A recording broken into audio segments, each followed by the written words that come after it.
تک کے لیے، تمام انسانیت کے لیے ہم نے چن لیا۔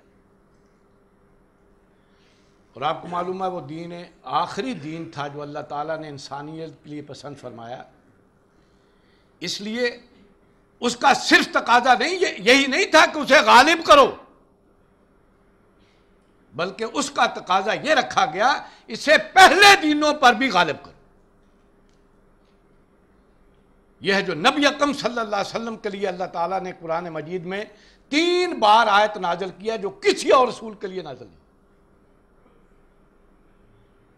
وَالَّذِي أَرْسَلَ رَسُولَهُ بِالْهُدَىٰ وَدِينِ الْحَقِّ لِيُظْهِرَهُ عَلَى الدِّينِ كُلِّهِ، وہ ہے اللہ جس نے بھیجا اپنے رسول صلی اللہ علیہ وسلم کو بالہدیٰ، وہ کامل ترین ہدایت دے کر، الہدیٰ۔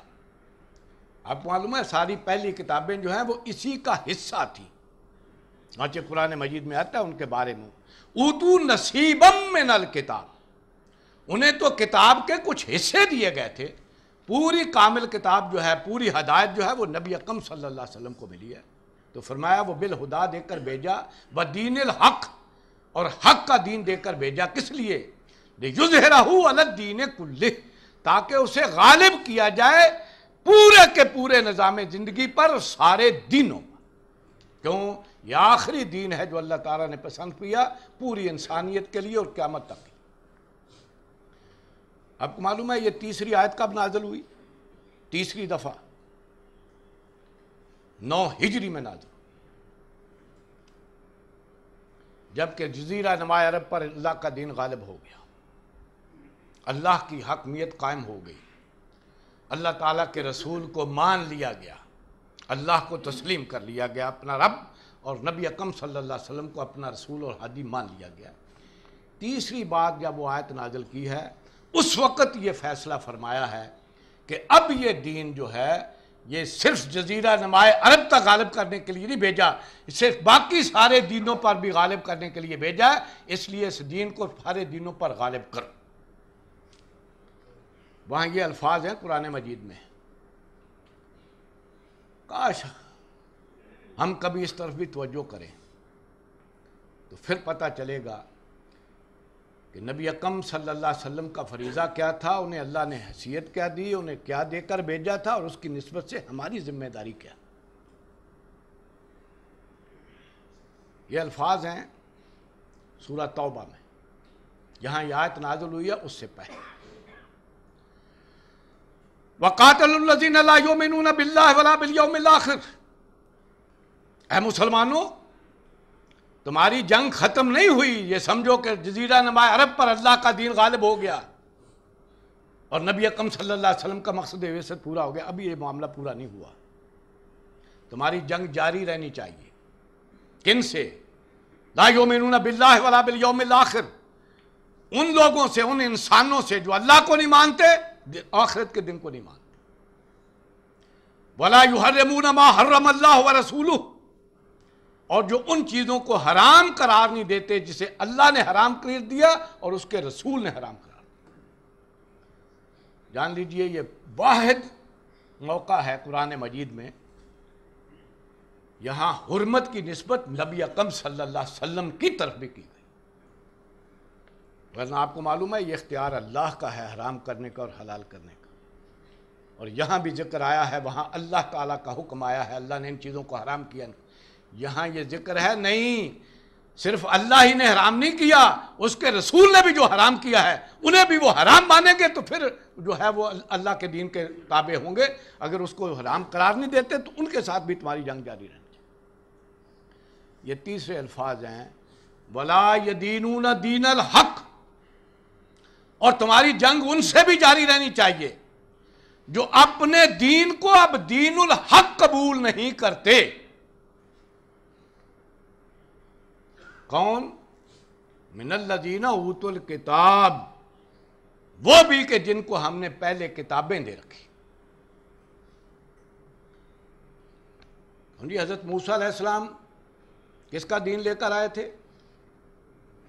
اللہ ہی کا دیا ہوا۔ حضرت عیسیٰ علیہ السلام کس کا دین لے کر آئے تھے؟ اللہ کا دیا ہوا۔ آج وہ دین جو ہیں ان کی حیثیت ختم ہو گئی، آج انہیں بھی اپنے دین چھوڑ کر دین الحق کو قبول کرنا چاہیے کہ جن کو ہم نے کتابیں دے رکھی ہیں، ہم نے دین دے کر بھیجا۔ یہ ہے جو حیثیت قرار پائی نبی اکرم صلی اللہ علیہ وسلم کے اس دین کی جسے لے کر آئے۔ اور اگر نہیں مانتے وہ لوگ کہ جو پہلے دین کے حامل ہیں، کتابوں والے ہیں، اب نہیں چھوڑتے، ان یؤتی الجزیۃ عن ید وہم صاغرون، اپنے ہاتھ سے جزیہ دیں اور چھوٹے ہو کر رہیں۔ یہ ہے حیثیت جو اللہ تعالیٰ نے دین الحق کی قرار دی۔ دین الحق ہونا چاہیے جو رائج ہو، وہ نظام ہونا چاہیے جو اللہ نے نبی اکرم صلی اللہ علیہ وسلم کو دے کر بھیجا ہے، وہ عدل و قسط کا نظام لوگوں کے اندر، اس کی بنیاد پر عدل و قسط ہونا چاہیے۔ اگر پہلی کتابوں والے نہیں مانتے، ان پر جبر نہیں کیا جائے گا، لیکن وہ اپنے دین کو چھوڑ کر اسے مذہب بنا لیں۔ اب وہ دین وہ نہیں رہے، وہ جسے جی چاہے مانے، ہم جبر نہیں کریں گے۔ اپنی رسومات عبودیت، اپنی نماز روزہ جیسے جی چاہے ادا کریں، اپنی رسمیں جیسے جی چاہے کریں، لیکن دین الحق کے تابع رہنا ہوگا، کیونکہ اللہ تعالیٰ نے یہ دین الحق ہے جو پوری انسانیت کے لیے پسند کیا۔ اب اسے غالب ہونا چاہیے، نظام اس کا ہو۔ وہ نہیں مانتے تو اپنے دین کو مذہب بنا لیں، اپنا عقیدہ جو جی چاہے رکھیں، اپنی نمازیں جیسے جی چاہے پڑھیں، اپنی رسمیں جیسے جی چاہے کریں، لیکن عدل و قسط کا وہ نظام ہوگا جو اللہ نے اپنے رسول کو دے کر بھیجا ہے دین الحق کی صورت میں، وہ غالب ہونا چاہیے، اور انہیں اس کے نیچے ہو کر جو ہے جزیہ دے کر اس کے تابع ہو کر رہنا چاہیے۔ یہ ہے حیثیت اس دین کی جو اللہ تعالیٰ نے نبی اکرم صلی اللہ علیہ وسلم کو دے کر بھیجا۔ اور آپ کو معلوم ہے نبی اکرم صلی اللہ علیہ وسلم نے اس دین کو غالب کر کے جزیرہ نمائے عرب کی حد تک تمام ان لوگوں سے جو اس وقت موجود تھے حجۃ الوداع کے موقع پہ، ان سے گواہی بھی لے لی۔ وہ گواہی جو ہر رسول کو قیامت کے دن دینی ہے، وہ نبی اکرم صلی اللہ علیہ وسلم یہی گواہی لے گئے۔ پوچھا الا هل بلغت، لوگوں میں نے اللہ کا پیغام پہنچا دیا؟ تو کیا جواب دیا جو حاضرین تھے؟ سوال ایک کیا، جواب تین دیے۔ نشہد، اے اللہ کے رسول ہم گواہ ہیں، انک قد بلغت و ادیت و نصحت، آپ نے پہنچا ہی نہیں دیا، حق امانت بھی ادا کر دیا اور حق خیر خواہی بھی ادا کر دیا۔ یہ حق خیر خواہی کیا ہے؟ جان لیجئے، کتنا بھی اعلیٰ سے اعلیٰ نظریہ ہو، کتنا بھی اچھا سے اچھا پیغام ہو، اگر اس پر عمل کر کے نہ دکھایا جائے تو اس کی کوئی حیثیت نہیں ہوتی، بلکہ اسے خیالی جنت کہا جاتا۔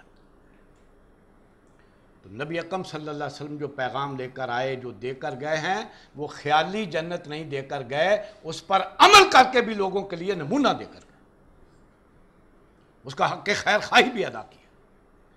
اب یہ وہ حق خیر خواہی ہے جو اس امت کے ذمے لگا کر گئے۔